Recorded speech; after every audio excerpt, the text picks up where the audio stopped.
हर हर महादेव। भोलेनाथ की कृपा से आप सभी की मनोकामना पूर्ण हो। दोस्तों, निर्जला एकादशी का व्रत कब किया जाएगा?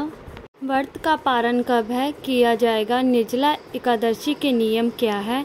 क्या हम पहली बार व्रत शुरू कर सकते हैं? निर्जला एकादशी के बारे में जानकारी हम आपको इस वीडियो में देने जा रहे हैं। ध्यान से सुनिएगा और समझिएगा। अगर हम साल की सभी एकादशी का व्रत रखते हैं और फलाहारी व्रत रखते हैं तो हम निर्जला एकादशी का व्रत फलाहारी करें या ना करें, अगर हमने निर्जला एकादशी का व्रत करने का संकल्प किया है तो पानी कब पी सकते हैं, व्रत किस समय से शुरू करना है और क्या क्या करना है, इसके नियम होते हैं। संपूर्ण नियम हम जानेंगे। तो चलिए वीडियो को शुरू करते हैं। उससे पहले अगर आपने चैनल को सब्सक्राइब नहीं किया है तो चैनल को सब्सक्राइब कर ले और कमेंट बॉक्स में जय श्री हरि विष्णु, जय माता लक्ष्मी जरूर लिखें। निर्जला एकादशी को बड़ी एकादशी कहा जाता है। जैसे कार्तिक का महीना सभी महीनों में ज्येष्ठ होता है, वैसे ही एकादशी जो ज्येष्ठ महीने की एकादशी है, निर्जला एकादशी, यह भी सभी एकादशी में सबसे बड़ी मानी जाती है। इसे पांडव एकादशी या भीमसेनी एकादशी के नाम से भी जाना जाता है।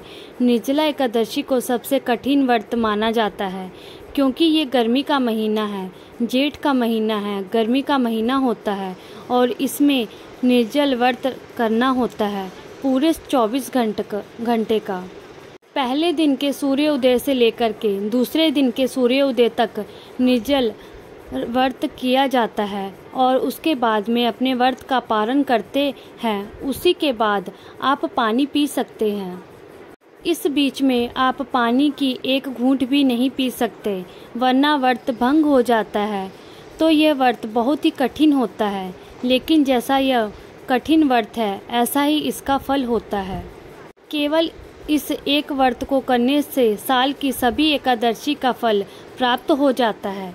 इसके बारे में एक पौराणिक कथा भी आती है। भीमसेन जो थे उनके पेट में वर्क नामक अग्नि जलती रहती थी। इस कारण उन्हें भूख बहुत लगती थी और वो कोई भी व्रत उपवास नहीं रख पाते थे। बाकी सभी जो पांडव थे, उनकी माता कुंती थी, वे सभी एकादशी का व्रत करते थे। तब भीमसेन अपने गुरु वेद व्यास जी के पास गए और उनके पास जाकर उन्होंने कहा कि हे प्रभु, मेरा उद्धार कैसे होगा? सभी लोग एकादशी का व्रत रखते हैं, लेकिन मैं तो व्रत भी नहीं रख सकता। तब वेद व्यास जी ने उनसे केवल एक निर्जला एकादशी के दिन पूरे दिन का निर्जल उपवास रखने के लिए कहा और कहा कि इस एक उपवास को रखने से तुम्हें सभी एकादशी का पूर्ण फल प्राप्त होगा। तब भीमसेन ने पूरी श्रद्धा भक्ति के साथ इस एक दिन के निर्जल उपवास को किया और उसका भी उद्धार हो गया। उन्हें संपूर्ण एकादशी का फल प्राप्त हुआ और सभी दोषों से, सभी पापों से उन्हें मुक्ति मिल गई। ऐसा भी कहा जाता है कि जो सभी एकादशी का व्रत नहीं रखते हैं और एकादशी के इन अन्न दिन अन्न खाते हैं, उनसे जो दोष लग जाता है, वो भी अगर निर्जला एकादशी का संपूर्ण निर्जल उपवास कर ले एक दिन का पूरा, तो उनका वह दोष दूर हो जाता है। सभी एकादशी पर अन्न खाने का या कोई पाप कर्म कर लेते हैं, अनजाने में हम उससे बहुत सारे पाप हो जाते हैं। हम जीवों की हत्या कर देते हैं, घर की सफाई करते हैं, उस समय हम जीवों की हत्या कर देते हैं। तो वो जो हमारे अनजाने पाप लग जाते हैं, वे सभी पाप निर्जला एकादशी के इस एक दिन के उपवास से दूर हो जाते हैं। जो कोई भी साल की सभी एकादशी का व्रत नहीं भी कर सकते, वो एक दिन के इस निर्जला एकादशी को कर सकते हैं। और जो भक्त एकादशी का व्रत शुरू करना चाहते हैं, वो निर्जला एकादशी के व्रत को शुरू कर सकते हैं। साल 2024 में 18 जून मंगलवार को निर्जला एकादशी का व्रत किया जाएगा। कहीं कहीं पर भ्रम की स्थिति है कि 17 जून को एकादशी का व्रत है, लेकिन ऐसा नहीं है। भ्रम इसलिए हो रहा है क्योंकि 17 जून की सुबह 4:44 से लेकर के एकादशी का प्रारंभ होगा और समापन 18 जून मंगलवार की सुबह 6:24 पर हो।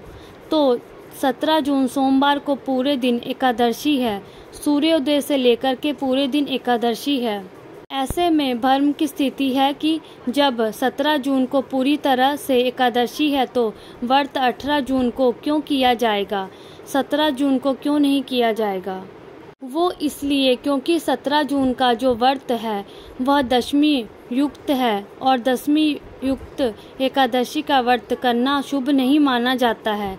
दशमी युक्त एकादशी का व्रत करने से पाप में वृद्धि होती है और पुण्य की हानि होती है। इसलिए 18 जून मंगलवार को ही व्रत किया जाएगा। 19 जून को पारण किया जाएगा, जिसका समय रहेगा सुबह 5:23 से लेकर के 7:28 तक। तो 18 जून मंगलवार को आप व्रत रख 19 जून बुधवार को आप पारण कर सकते हैं।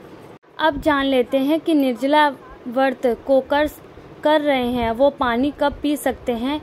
इसलिए निर्जला एकादशी के दिन यानी 18 जून को आप व्रत कर रहे हैं तो 18 जून के सूर्योदय से लेकर के अगले दिन 19 जून के सूर्योदय तक यह व्रत किया जाएगा।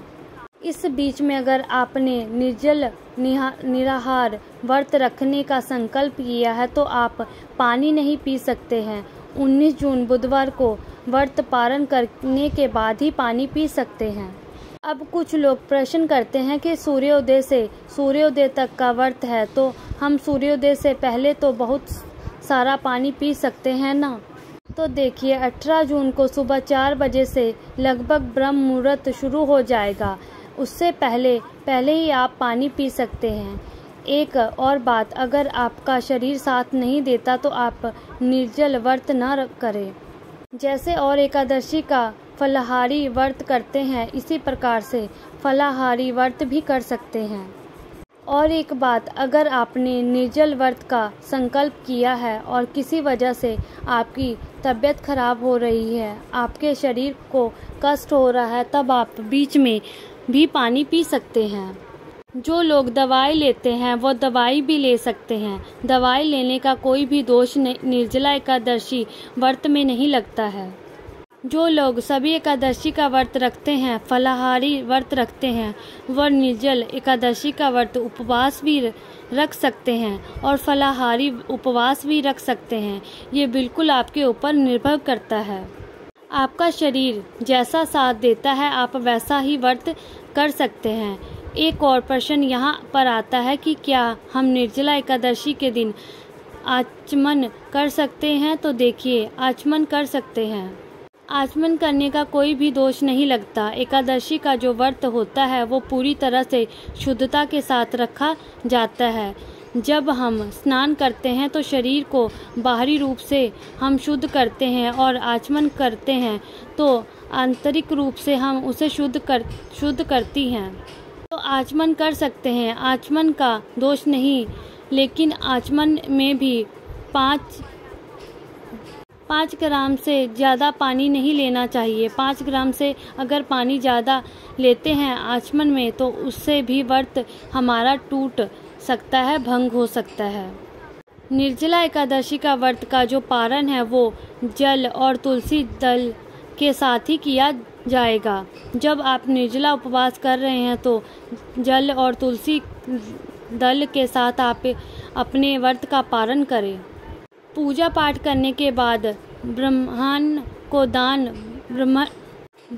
को दान दक्षिणा देने के बाद व्रत का पारण किया जाता है। अगर आपने फलाहारी व्रत रखा है तो आप फलों से और जूस से भी पारण कर सकते हैं। लेकिन निर्जला व्रत में जल और तुलसी के दल से ही पारण किया जाता है। निर्जला एकादशी के दिन भगवान विष्णु को खरबूजे का या पके हुए आम का भोग विशेष रूप से लगाया जाता है। वैसे तो निर्जला एकादशी की पूरी पूजा विधि की वीडियो आपको अगली वीडियो में दी जाएगी। अगर आपको ये चीज़ें नहीं मिल पाती हैं तो आप जो भी मौसमी फल हो, जो भी आपके पास हो, आप उसका भोग लगा सकते हैं। अगर आपने निर्जला व्रत रखा है तो पारण के समय आप इन्हें ग्रहण करेंगे प्रसाद रूप में, और अगर आपने फलाहारी रखा है तो आप फलाहार में ले सकते हैं। एकादशी के दिन चावल का प्रयोग किसी भी रूप में नहीं किया जाता है, ना ही घर में चावल बनाए जाते हैं और ना ही पूजा पाठ में चावल का प्रयोग किया जाता है।